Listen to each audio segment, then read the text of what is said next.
EX5 Anubis is here, and I gotta tell you guys, this deck is absolutely insane.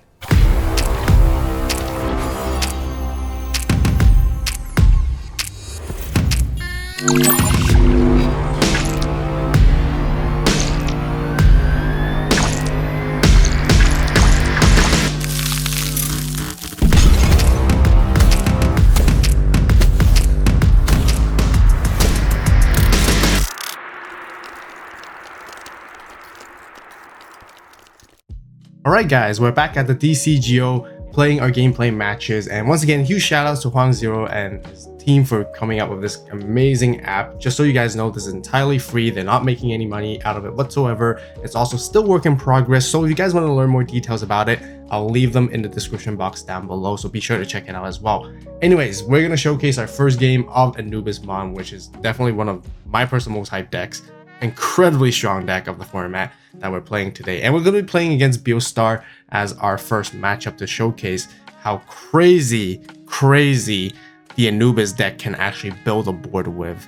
And you guys are going to see it real soon, and I'll showcase you. Just so you guys know, when it comes to Beostar, who are more new to this format, Beostar is actually utilizing the Gabu and Garurumon engine from EX5, which is actually a fantastic engine for the deck. So you know, it's actually kind of funny because like when you play against this kind of deck, you might think, oh, they might be playing Melgar still. You're not sure until later on you might pick up some indicators to help you realize, oh, it's actually Beostar. But anyways, here with our hand, you know, talking about our mulligan, which we should have talked about in the beginning, we decided to keep it anyways. We have a full line, you know, we're getting into our 3s, 4s, and then 5s. We want to get into a blue Mervamon as soon as possible. And being able to see that card is really great for this deck just because it helps you draw and cycle cards just like Lady Devimon essentially on what it does. And you want to find your pieces as quickly as possible. Right here, we're just missing one card. We're just missing our level 6, which is our Anubismon. And we want to be able to cycle, draw, and do that as many times as possible and as quickly as possible so that we can get into it. And then we want to find our Mervamon as well at the same time so then we can go for the full crazy combo later on too.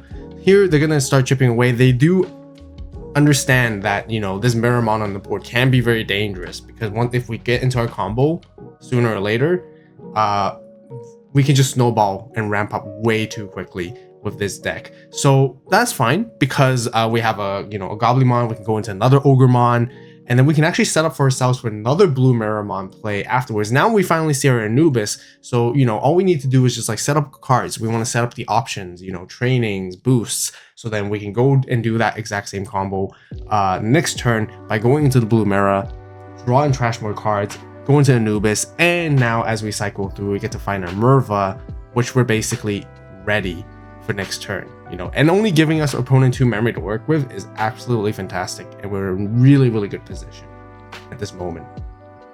As for the Beostar side of things, you know, they're really just trying to digivolve up the Gabu and Garurumon stack so then they can draw and trash cards, so they can draw the cards, find pieces that they need, and trash away all their 7-cost options and set them up so then they can play Beostar afterwards. They do notice that, you know, we're going to be gaining a lot of memory on the board here, especially with Ogremon and the purple memory boost. So they decide to put a Gazi, which is a pretty good play here. But, you know, we're prepared for that. This meta, Floodgate Rookies are pretty important because they can actually buy you a turn. Therefore, countering Floodgate Rookies are equally as important, and that is exactly the reason why I actually have Maycrack here as my secondary level 5 as contingency, which I can get into to pop those rookies. Getting rid of those Floodgate Rookies are really important because Anubismon gains a lot of memory via its effects when it plays stuff, and it also has, you know, cost reduction when it comes to like playing things too. So, you know, anything that stops that, such as Psychmon and Gazimon, that's something you really need to try to get rid of, and that's why Maycrackmon is actually really good for this deck. And here, we still get to go into our full combo, as you guys can see. We're going to go pitch away our Merva. We're going to Digicross Merva with Ignite from Trash. Merva is going to let us play things back as well. 2 bodies, essentially. We get to resolve a bunch of effects. Anubismon gets to pop. Keep in mind though, the other crazy thing with Anubismon's effect is not even once per turn. That secondary effect of either popping something on the opponent's board that's level 5 or lower, and then or drawing a card if you don't. Yeah, really insane. And here we just set up like 4 bodies on the board immediately. We got a Saberdramon, Retail Blocker thanks to Merva. has rush potentially, but we don't really need to attack. We pass the turn to the opponent's side. I decided to play the Ogremon here for a very specific reason. You know, you guys might be thinking, oh, maybe I could have played something with Retail to gain rush and blocker as well, right? Well, I could have, or I could have played like an Ignite to do the same thing, but I want to go into this Ogre is because my intention the next turn is to actually go into another blue mirror so I can draw and trash more cards again. Because now they got rid of our Anubis, which is actually, you know, the only thing they can really try and do to sort of like slow us down. And it's a good thing. But then we just go into this blue mirror, we cycle through cards again, we draw so many cards, we're gonna find our pieces all over again, and all we have to do is toss away the things that we don't need, and we find our second Anubis, which is great. So all we have to do is just like, you know, chip away the opponent's security a little bit by bit. We gotta be wary a little bit because Beostar is, after all, security heavy. There can be bombs in there. So, you know, we're just trying to chip away without committing too hard first. And then now we go for the Anubis play once again. We're going to go for Anubis. Anubis is going to toss away up to like 3 cards. Here I decided to toss away 2 because I was doing some memory calculation. I think I can actually choke the opponent at 1. Otherwise, I would be at 0. But also counter arguing, I could have just put myself to 0. And the opponent is actually in a lethal range at the moment. But I'm actually trying to play safely here. And the reason why I'm trying to play safe is because, again, it's Beostar and I'm respecting the fact that there's at least 1 or 2 security bombs in there. So I want to be able to build a wide enough board where that they're not able to clear our board if we do run into a bomb. What I'm trying to explain is that, you know, because we go for this Merva play, right? We get to play 2 bodies out. We actually have 4 bodies that can attack this exact turn. So we have options to actually go for the attack, go for the game ending here, or end up doing what I want to do here instead. Only go down, put them to 1, and have, you know, a army of bodies on the board, which is absolutely insane. And we end up with a Psychmon. You guys might be wondering why we're playing Psychmon, because it's kind of like, isn't it counterintuitive against your own deck? Well, the thing is, like, you know, it's a very similar concept. You play that Floodgate Rookie to end your turn. We know that they're playing Beostar, and Psychmon actually really hard stops them. They have no way to really get rid of the Psychmon built in their sort of like inherently. They kind of have to climb through their Garurumon stack somehow, and then they might be able to pop it. But otherwise, they're gonna have to exhaust a big option card just to get rid of Psychmon. Is actually not worth it for them. That's why it actually hard counters Beostar more than actually Anubis, because now we set up our board already. You know, we don't really need to be worried about Psychmon as much because we have enough swings next turn. But they do Ice Wall us here, you guys may have noticed, which is pretty big. And they're going to try to swing and cycle through more cards and draw, but really puts them in a sticky situation because it's very hard for them to play. We're going to block with one of our guys that has Retaliation anyways, so then they can't use their battle protection because Retaliation is effect deletion. Because we're under influence of Ice Wall, we can't really make enough attacks. So again, I'm just going for the safer play. I'm just going to go into Merva Cross again with Anubismon's effect by trashing away cards from my hand, building an even more wider board. We don't get the Digicross reduction because of Psychmon. It does hinder us there, but that's totally fine because I did some calculation, which is fine because we're going to gain so much memory back that is absolutely insane. You guys can see all these pending effects in her stack. We're just gaining memory after another, and we're just playing out bodies once again. We get to pop their Goblimon again, and Anubismon's just absolutely crazy when it comes to that. And then Mervamon's gonna let us play another 2 bodies. Now we have both Gazi and Adober. We're just completely sealing them shut with double floodgates on the board, not letting them essentially play. And we're passing the 3 memory, and they just have an empty board. So it's kind of tough on the Beostar player at this moment, just because they didn't get to see and cycle through their cards quickly enough. And we're able to establish that board earlier than them, and then we sort of create such a crazy board state here. I mean, we got like, how many bodies do we have? We have like 9 bodies essentially, I think. 1, 2, 3, 4. Yeah, we got 9 bodies. That's more than enough swings, assuming that even every single card in there is a bomb, and the rest of their 4 security. You know, we're pretty safe, you know, because when we can go for that same combo again the next turn. Triple Merva with Anubis here. Absolutely insane. You guys can see this board is just crazy.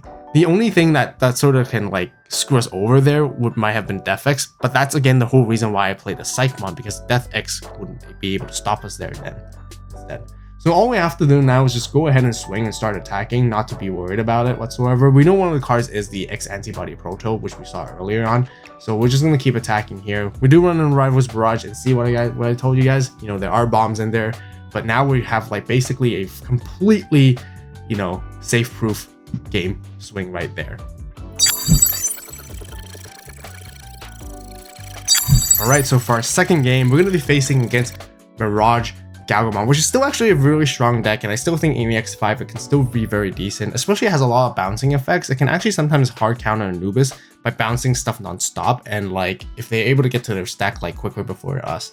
But here again, with our opening hand, we're not going to mulligan. Looks really good. We have a level 3-4, you know, going into Gobbly, into Ogre, and then into Blue Mirror. Once again, we got that combo. We see an Anubis. We have the full line. Our hand is actually absolutely cracked once again, and yeah, here I'm just contemplating if I want to push up in my second turn after setting up. I think, you know, it just makes sense just to go turbo and establish as much advantage as possible. I want to be able to draw and trash cards as much as I can in the early stages, just before they potentially get into their BT11 Mirage Gal, which can actually slow us down. So the sooner we can do it, the quicker, the better it is. So we're going to go for that Blue Mervamon, draw cards, trash cards, gain memory from Gobbly, gain memory from Ogre. And since they have a memory setter Thomas anyways, we can just go into this Anubis, pass him to 3, and then we can even go for that Merva play if we really want to.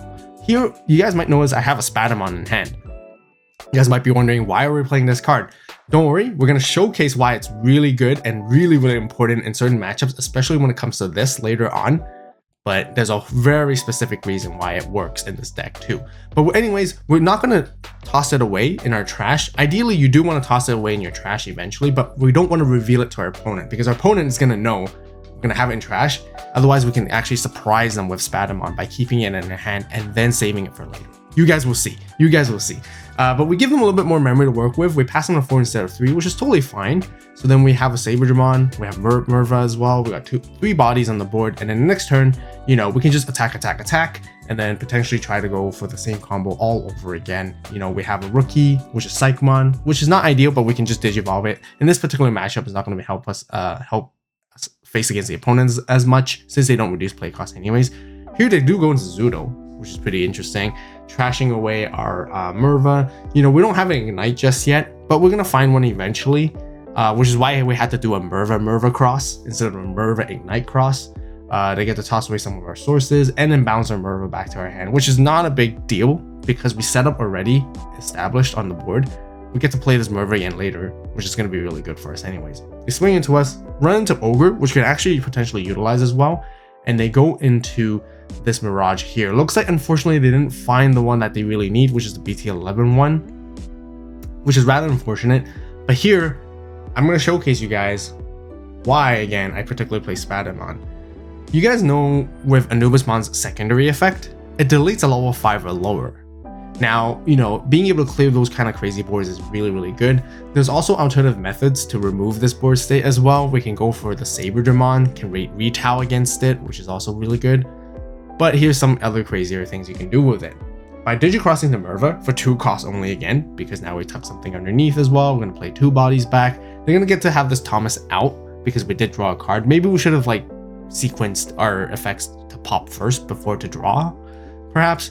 That would be the other thing, better way to do it, so they wouldn't have got that Thomas advantage. But look at this crazy amount of memory we're gaining back once again. But here with Mervamon, we're going to play the Spadamon and the Ogremon. Now using Spadamon's on play effect, we're going to put it and tuck it underneath Mervamon, which de-digivolves their guy. And now then it lets us then activate our Anubismon's secondary effect, which is not once per turn, which I mentioned earlier. Crazy, crazy, crazy stuff. We get to delete the level 5 underneath it. And that's the whole reason why we play Spadamon. Now we get the Ace Overflow. We're getting a lot of memory. We basically just remove any level 6. That's why Spadamon is that good in this deck too. And I keep it as like a one-off tech in my deck just because for those particular matchups usually. And it just works out very well. And this is a very good showcasing example here.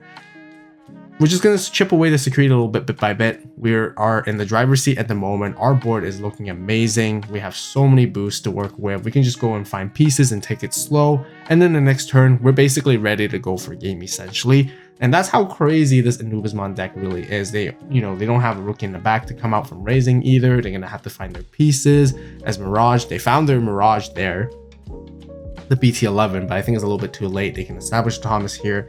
And yeah, we're just going to go full on here. Anubismon effect once again, tossing away our Merva, tossing away Ignite, tossing away the Dober X because we play these cards back all over again. We reducing the cost by 6, Digicross to reduce another 3, effectively playing Mervamon for 2 costs here. And here I'm just doing a bit of some like math calculation as well. But honestly, there's no need to. I mean, look at how crazy this board is once again. It's just insane on how wide and how quick it can do it with so little resources. As a matter of fact, you're gaining memory for doing all of this. As long as your Anubismon sticks on the board for a turn, this is just absolutely insane and crazy. This deck is so busted, I gotta tell you guys. But yeah, here we got 6 bodies here. Play more bodies again. Play essentially like another 2 bodies thanks to Merva. If we can, draw more cards, and then yeah, it's pretty much GG, right? we're just gonna swing as much as we can and just finish our opponents off, because everything has like, you know, retaliation that has rush. They have blocker as well. They can just attack. You know, it doesn't matter what resources they have, and finish the game in a blink just like this, which is insane. So if you want to see more EX5 gameplay videos, then be sure to check them out right here, right now. As always, make sure to subscribe to stay tuned for more videos coming, and you guys have a great day, great night, wherever you are, and we'll see you in the next video. And this is AVAULT signing out.